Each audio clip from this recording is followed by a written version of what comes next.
Dawn Stephenson, Business Development for Chamber Solutions. As every good student should know, from the fundamental gas laws, the pressure and temperature of a gas are directly related. So as suppliers of vacuum equipment, we need not only to be experts in vacuum pressure, but also temperature control. In a semiconductor chamber, where it's our job to control the subatmospheric pressure, of course, temperature then is one of our most influential control knobs. The temperature range of processes in the semi-industry is being stretched at both ends to extremely high temperatures for process gases, the chamber, turbopumps, but also to extremely low temperatures for the wafer and chuck. To give you an example of a high temperature requirement, the combination of in situ deposition and new materials means that we are having to manage deposition throughout the entire vacuum system. Currently today, in today's processes, we need to maintain the entire gas path through the turbopump exhaust to above 150 degrees C.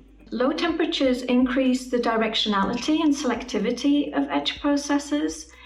And so today we need wafer temperatures to be below minus 87 degrees C. But if you allow for practical heat transfer limitations and the exothermic nature of some reactions, we really need wafer temperatures to be below minus 110 degrees C or even minus 120 degrees C. This year, Edwards formed a new division called the Semiconductor Chamber Solutions Division, made up of our turbo and cryo technologies. And this has really extended our process capability in both pressure and temperature. Our turbo core technology team are really focused on thermal isolation and optimization. They've developed a new dynamic rotor temperature sensor, and they're also looking at new materials which can achieve turbopump temperatures right up to 200 to maybe 300 degrees C. And meanwhile, our cryo technology team, they are working on mixed refrigerant Joule-Thomson cycles, which can really provide the power that we will need to get to those wafer temperatures of minus 120 degrees C. There are ways in which our turbo and cryo technologies could work together. It's known that the presence of water vapor can increase the particle formation in some processes, such as PVD, selective silicon etch. However, in the submillitor range, water vapor is the primary constituent of the chamber environment. Water vapor is more difficult to pump than most other gases. Most gas molecules tend to bounce off each other, bounce off the chamber walls, and bounce off the turbo inlet blades, which helps direct them through the turbo and out of the chamber.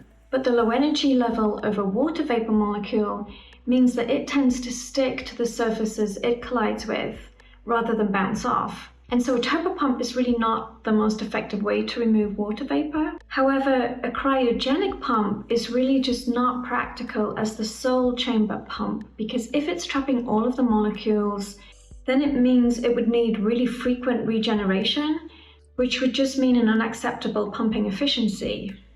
But with the combination of a turbo and a water pump, we have an integrated solution, and that could really reduce the water vapor partial pressure, lower the base pressure, which should reduce the particle count, and that can really lead to improvements in defectivity, and it could increase yield, which is the holy grail in chip manufacturing. In summary, we're responsible for controlling the chamber environment, and the climate is changing. Our new Semiconductor Chamber Solutions division, with experts in both vacuum pressure and temperature control, will enable us to pioneer solutions both hot and cold for our customers.